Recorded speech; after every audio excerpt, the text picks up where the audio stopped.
করে জননেত্রী শেখ হাসিনা তাকে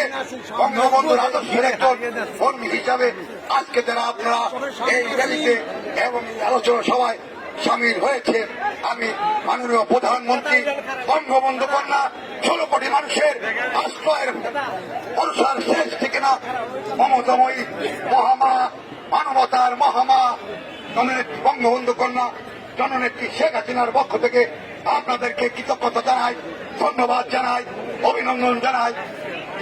আপনারা বারবার আমাদেরকে সমর্থন করেছেন, কোনদিনে আমাদের শোধ করবার না। নিজের সন্তানের মতো ওনাকে বুঝে সন্তানের মতো বিশ্বাস করে কাজে সেই আমাদের প্রিয় নেতার সৎ